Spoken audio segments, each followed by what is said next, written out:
welcome to the next episode of the Live Your Spa Life show. Spa life is a lifestyle that accepts that accomplishment and harmony coexist.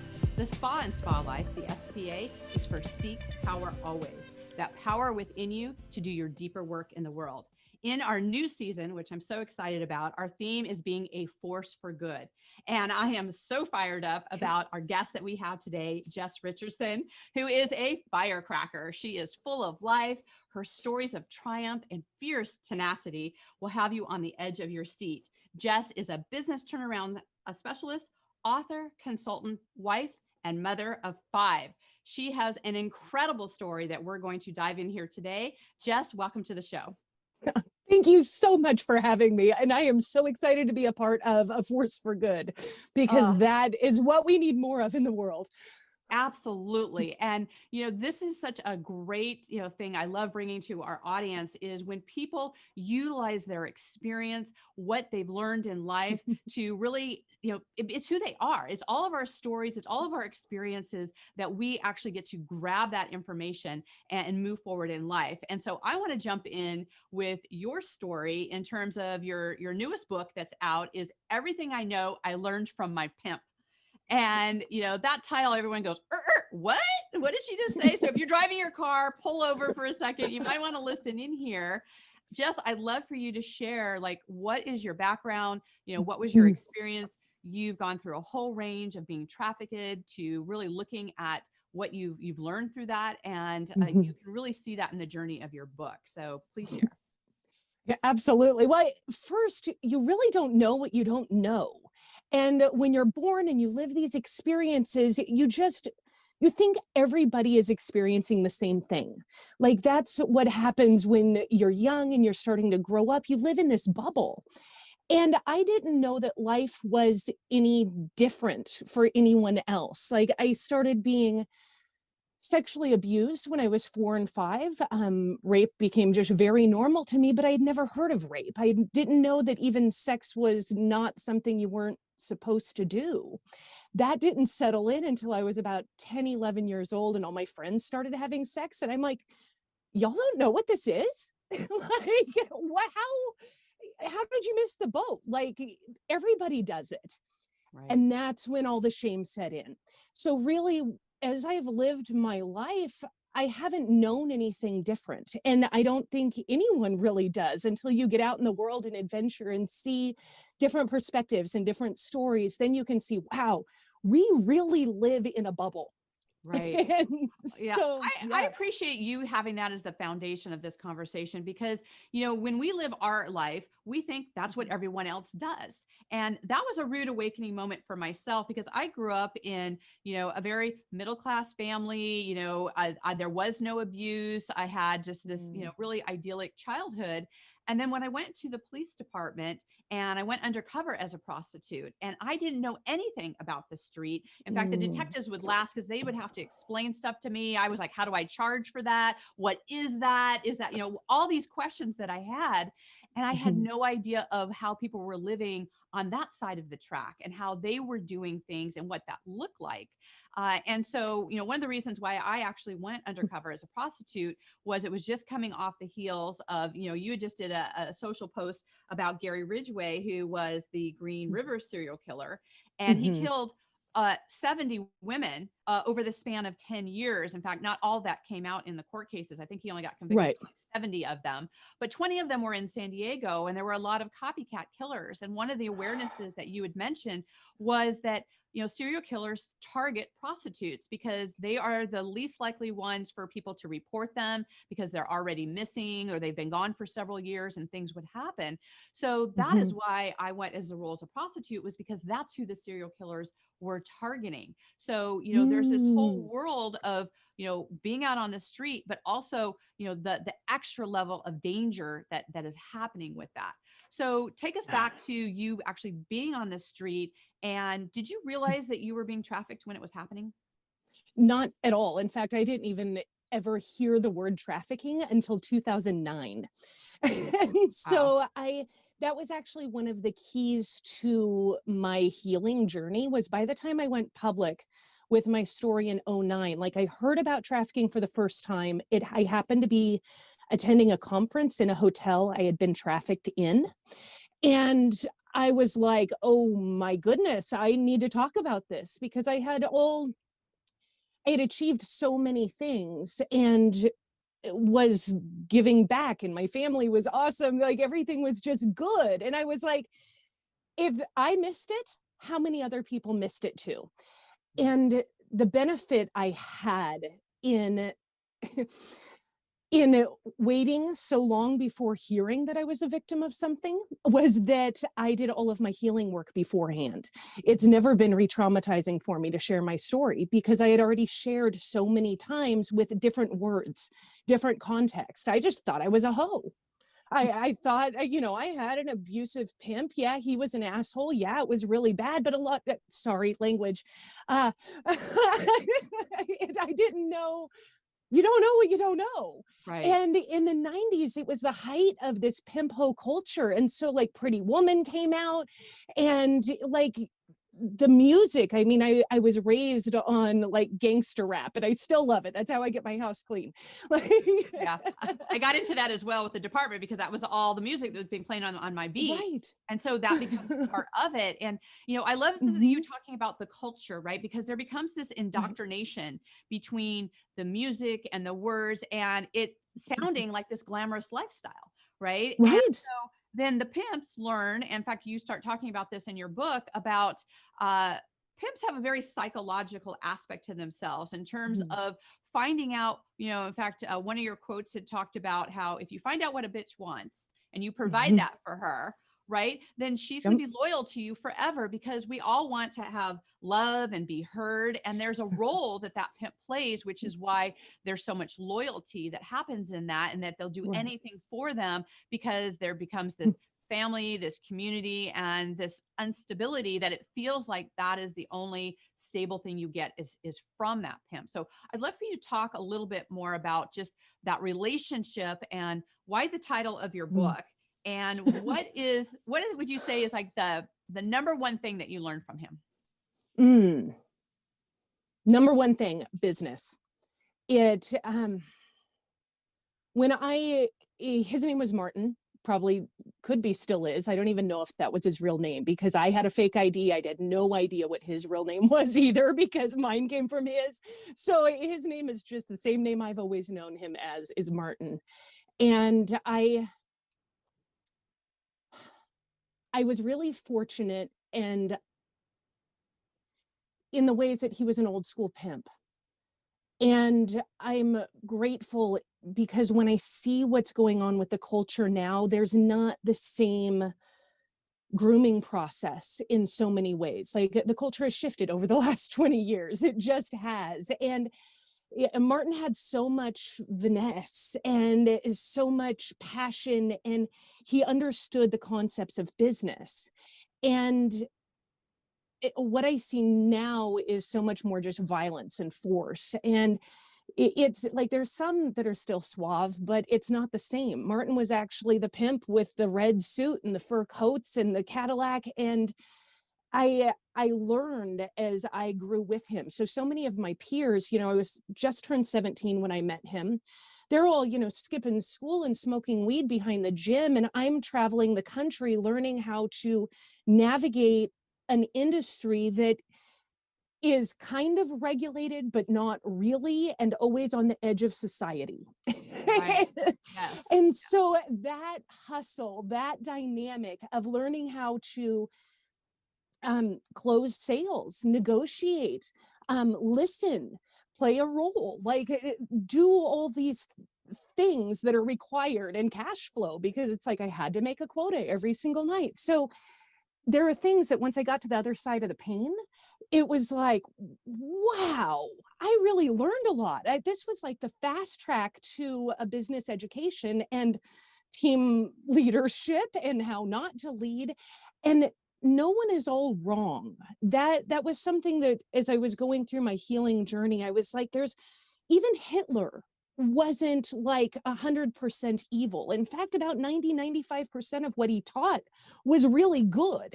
It's just the 5% that is completely twisted and messed up that causes it to be so toxic. And Right. so when I look at Martin, I see the same thing. And he was a part of the system that he couldn't really, I don't want to say he couldn't prevent it, but you only know what you know. And you're born into a life and a society and a system, and you just keep doing what you do. And so much of my healing comes from looking at different perspectives, and being able to see his perspective and why he did what he did really gave me a lot of compassion for him. And so I'm truly not mad.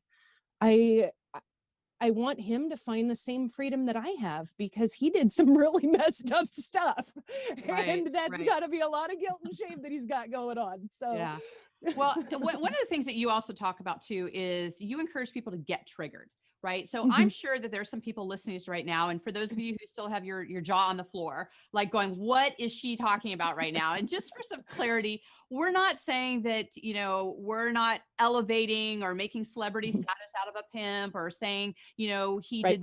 did right by Jess, right? What we're Not at saying all. is what we're saying here is that in every situation, no matter how, Mhm, horrific it may be at the time or what's going on, when we really sit with it, we always learn something from it.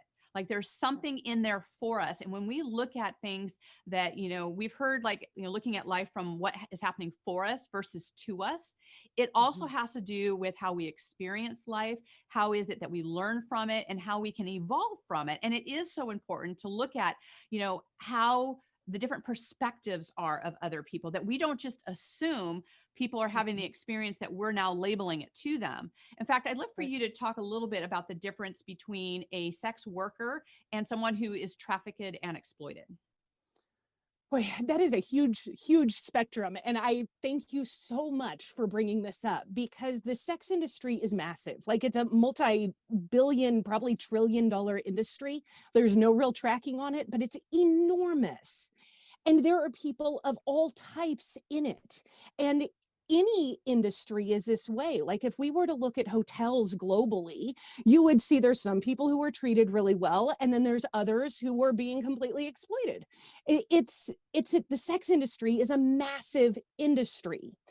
And because a person is the product, you you're being sold marketing, and you don't really know what's going on in the person's life until you really get to know them. And that's really difficult, because trust, it takes a while to establish trust.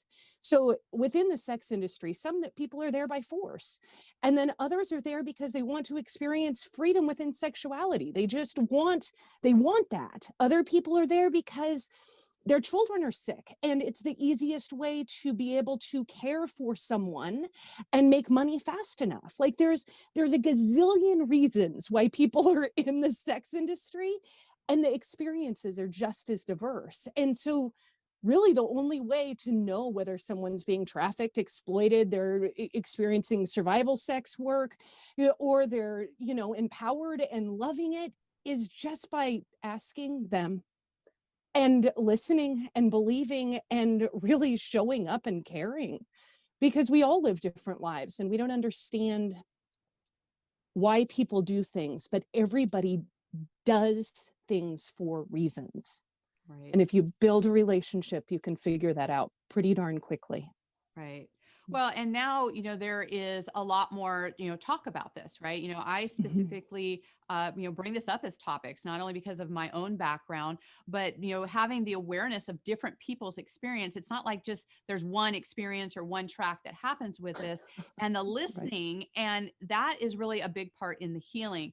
And Mhm. so, I'm a very big, proponent of some of the, the agencies that have gone in and helped rescue people and really make a difference for them in their lives. But Mhm. one of the things that makes a difference, and one of them that I really like, is the Operation Underground Railroad with Tim Ballard, because one of the things that they've done is that's only one aspect of what they do. The aftercare and the seeing of the needs of these children, women and men, that to see what it is that they need and how they can be supported.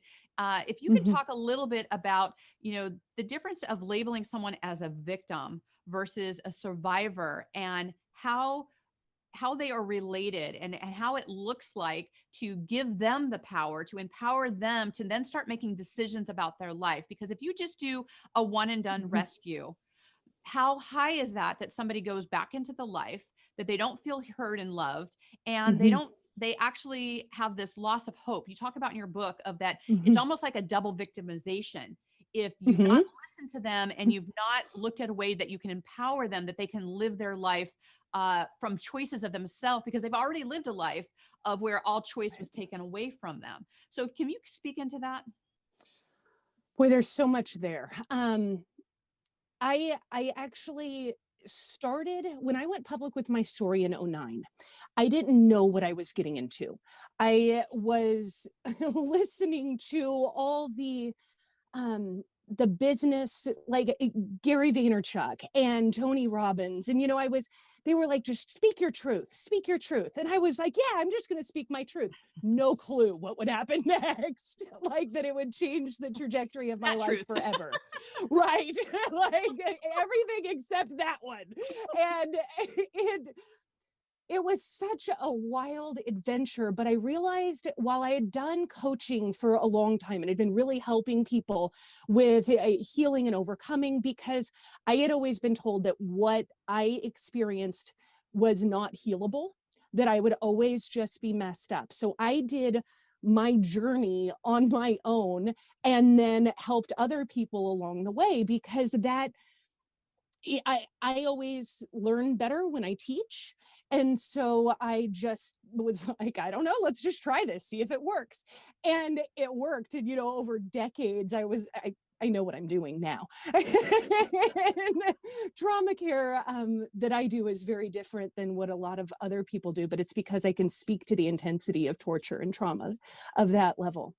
But when it comes to rescue, I I had this idea that it was a really good idea, like that if someone would have done it, yeah, if someone would have saved me, it would have changed everything. And then as I started working with survivors, I ended up doing a complete 180 on this. And I am pretty adamantly against rescuing people. And it's because of what I've seen with survivors. In the US, there is a near 100% failure rate with programs.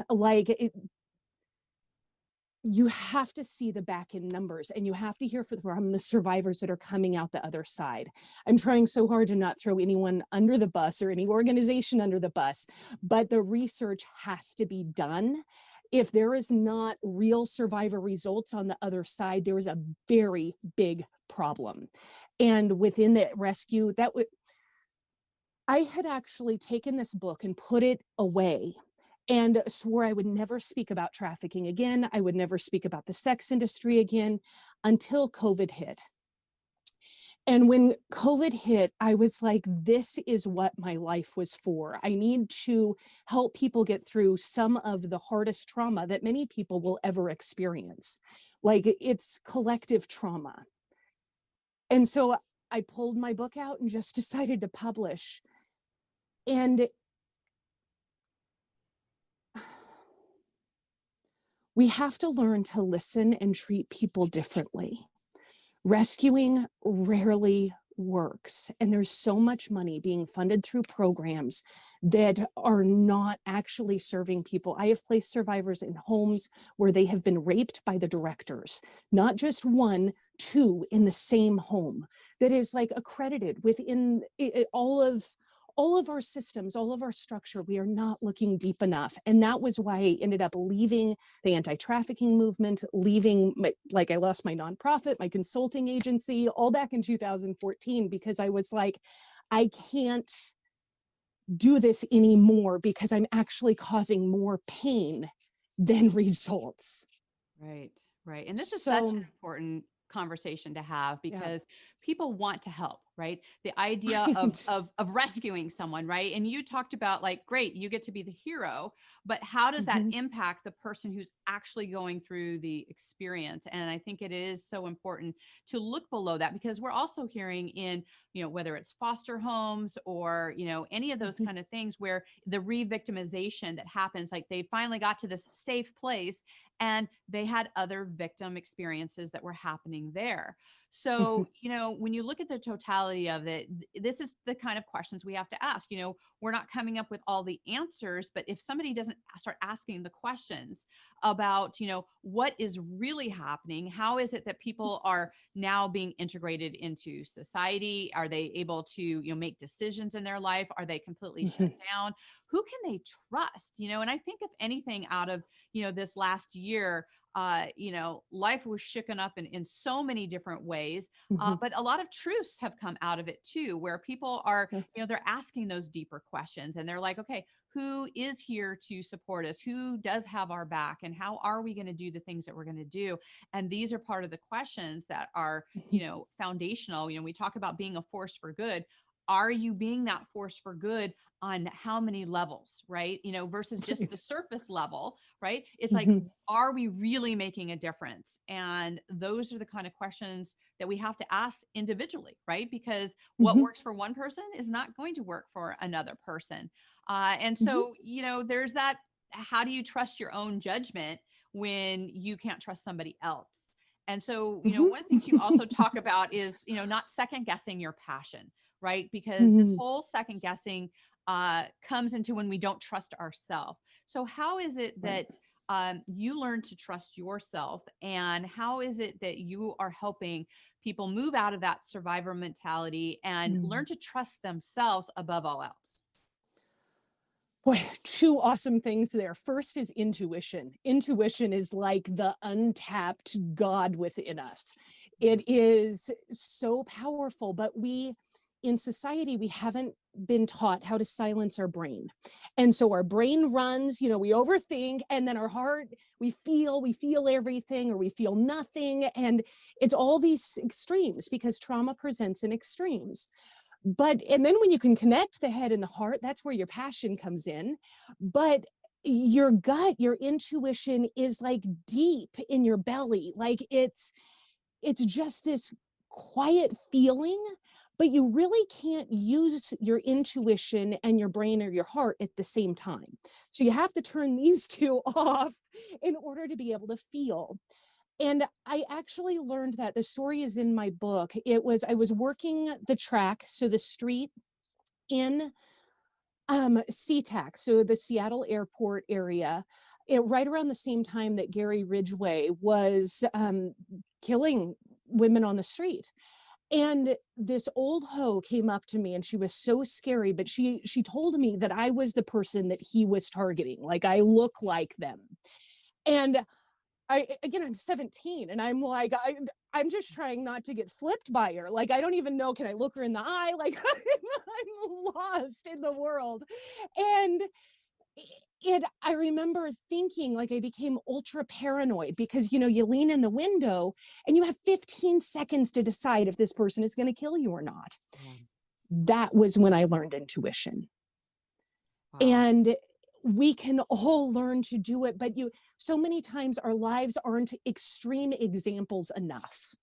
Like we don't know how to pick a new identity. It's because you might not have ever had to be in a situation where you had to change your entire identity in one day. Right. But if you can put yourself in that situation, you can wear those other person's experiences and learn how to transform your life in a radical way without hitting rock bottom. Yeah. Oh my God. I just had this like flashback moment of, because we are taught never to lean into a car, right? When you're working Mm, undercover, right? right. And I can remember some times where there was, and we have different signals of like, for whatever reason, something is like, something's up and we're not going to stop that person, and whatever that looks like. And I'm sure you've had that feeling where you've looked at evil in the eye and you just know something is Mhm, not right that's happening here. And I remember on one of these stops, and it was during this time, right, when the serial killer, mhm, stuff that was going on.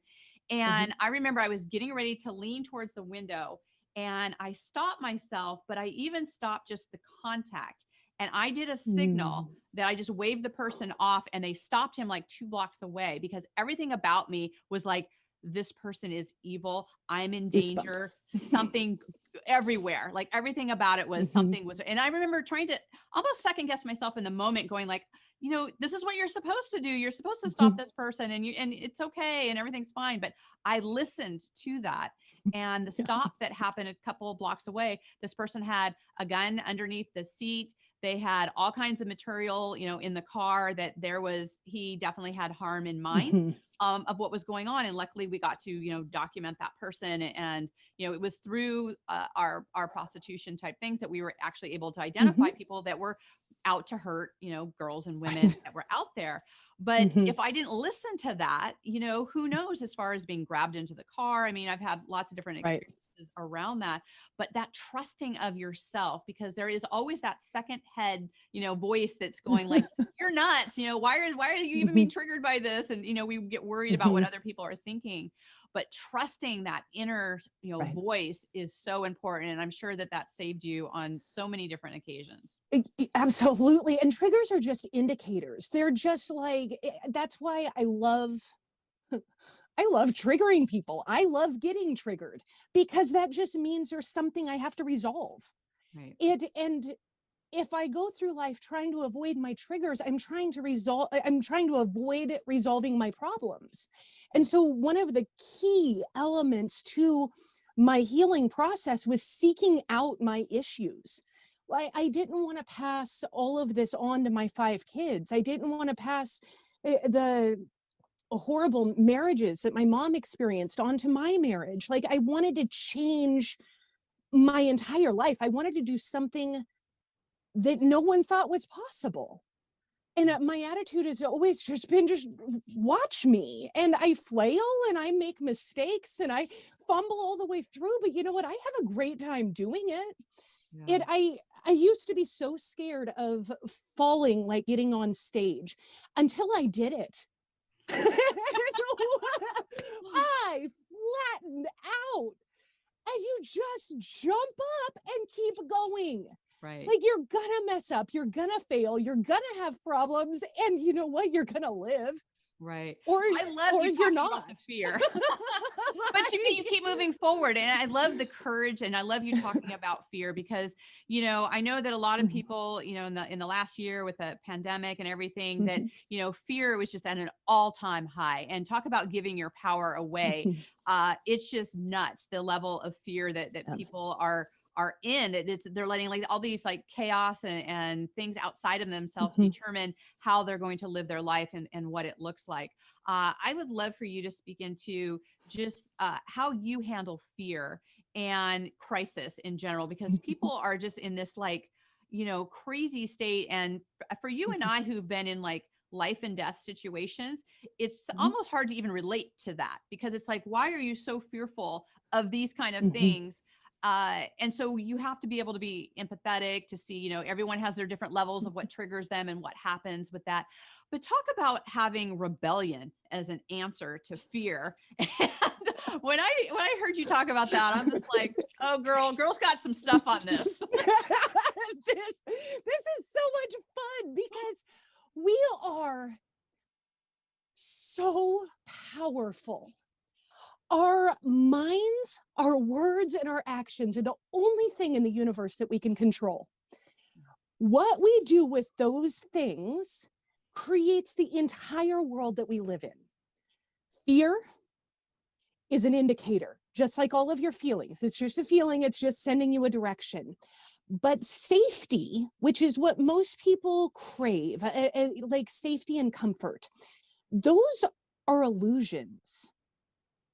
And when I had that epiphany, I was able to turn into my rebellion and just say, you know what? Good is an illusion too. I'm never going to be good, because what's good? It's like chasing a hologram. You can't ever get to it.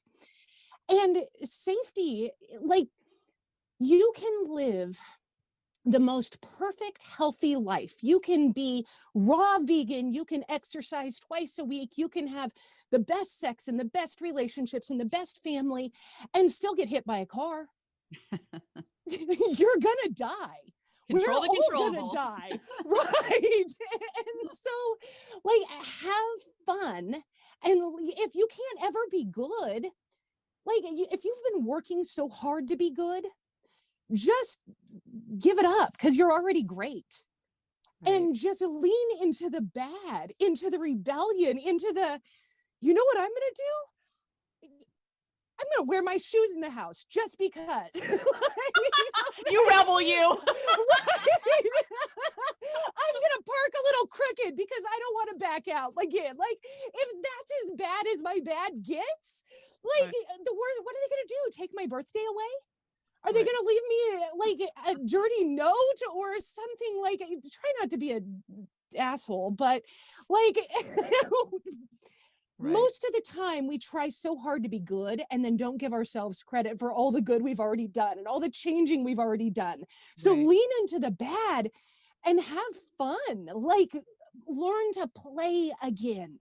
Right. Right. And use that as indicators for yourself, right? I mean, you step Mhm. outside the line and then that kind of gives you like, okay, maybe I want to explore more here, or you know what? Mhm. I like it in here because, you know, it's only when we see the opposites of things, right? We appreciate the night by the day, right? It means it's Right. opposites. When we get to see some indication of that, we get to understand what that's about. In fact, one of the Mhm. things I always love to ask my guests, because I really believe we create our environments no matter Mhm. you know what we do. We experience things differently. Let's say in our bedroom or our kitchen or our office. What's your Mhm. favorite room in your home and why? Are you ready for this? Yes. We moved 16 times in 2020. Wow. And so my favorite room is laying in bed with my husband.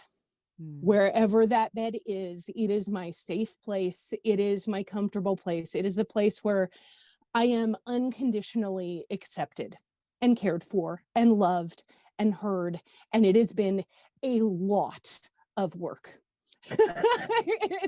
Amen to that. I love that so much. And you know, I'd love for you to share. We've talked so much about Mhm. just your journey, and we've talked about being a force for good. And I'd love for you, just as we kind of conclude here, of how is it that you're being a force for good in the world? Oh, wow. That has been the most loaded question in the world because I have always been a helper. I have done just about every type of coaching known to man. I've been most known for my trauma work, although that's really hard on the psyche. The secondary trauma and burnout are very real. You can only do that for so long.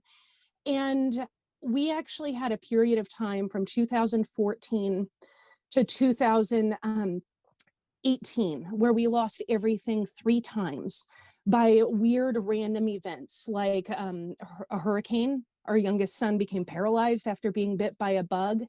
And I just went underground and figured out who I was and what I really wanted. I spent months answering those 2 questions. Who am I? What do I want? And I reinvented myself again based on what I really want during COVID. And the thing that I have always done and that I love doing more than anything is helping businesses where they're on the brink. There was this point when I was losing my consulting agency and my nonprofit, and I was so seriously suicidal, and I was so broken, and there was no one understood. And that is the person that I serve. And that is how I help. There's so many people that are losing everything right then at that moment where it's like another drink, another pill, pondering that suicide moment. And they're entrepreneurs and they're trying to figure their direction, like what next? What happens when I lose 75% of my income in a week? Unless you've been through that, you don't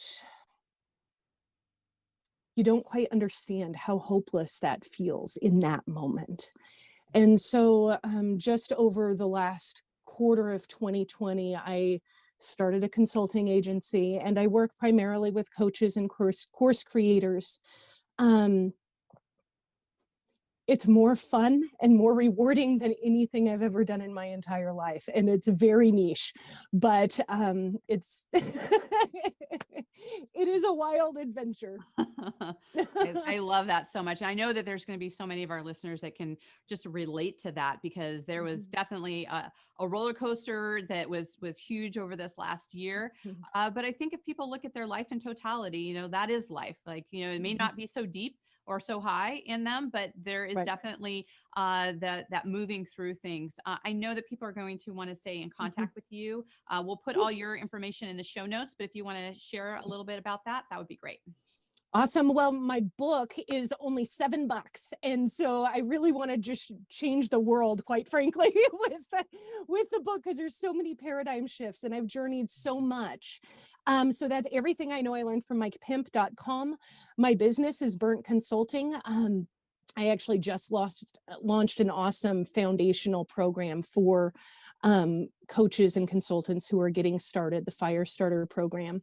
But I'm Sassy Jes, SASYJES, across all platforms, and Burnt Consulting is just my baby that I'm getting rolling because COVID is fun. It changed everything. And that has to be the attitude. You know, there's no other way. I love it. I love it. Well, thank you so much for being here and just sharing your journey and showing people that it doesn't matter what happens in your life. And, you know, there's so many things that people feel ashamed about, embarrassed about, and you definitely could have, you know, stood on that victim platform. And I just applaud you from empowering yourself, taking the lessons that you learned from it, and you're now giving that back out into the world. So I thank you, Jes, for being here and sharing your wisdom. Thank you so much. It's such an honor to be here, and I just love your energy, all of you. Thank you so much. You. And thank you to our audience, you know, for our listeners. I mean, with you, this is how we build positive community. This is how we share ideas. This is how we get things out into the world. So please, if you've not subscribed to the show, please do so. You know, share this out, get it out to your friends. And remember, in this year, be that force for good. Be that person that people can turn to, because people are in crazy spaces. And sometimes your smile, your positivity, you being in their life is the one thing that gets them through the day. So until we connect again, live your spotlight. Bye for now. Bye-bye.